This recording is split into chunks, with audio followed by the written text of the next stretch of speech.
Vous êtes là, vous? Eh ben, c'est le jour 3. Pour cette troisième journée, on arrive dans un bain de foule, du monde partout. Car aujourd'hui, c'est samedi et le festival est complet. On arrive quand même à atteindre les chercheurs de l'Institut du Thorax sur leur stand qui propose un atelier appelé Mais où est donc Gattaca? L'idée est de montrer aux participants quel est le rôle de la génétique dans nos capacités et que parfois des avantages dans un domaine peuvent être des faiblesses dans un autre.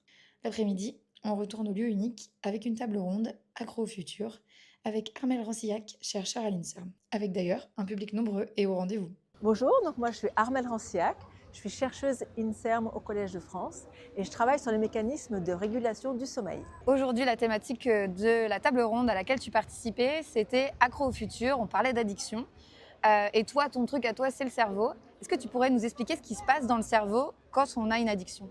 Alors il faut savoir qu'au niveau du cerveau, il existe des circuits qu'on appelle les circuits de la récompense et qui vont impliquer une libération de dopamine quand on fait certaines choses ou quand on prend certaines substances qui vont créer du plaisir. Et ensuite, cette libération de dopamine, on va avoir envie de la retrouver.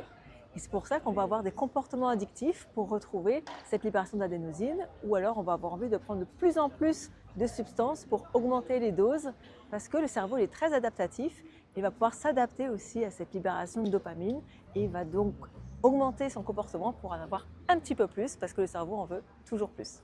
Pour terminer la journée, et comme c'est samedi, on finit avec la remise des prix des Utopiales avant de sonner le clap de fin de cette troisième journée de festival. Et on vous dit à demain pour le dernier jour des Utopiales.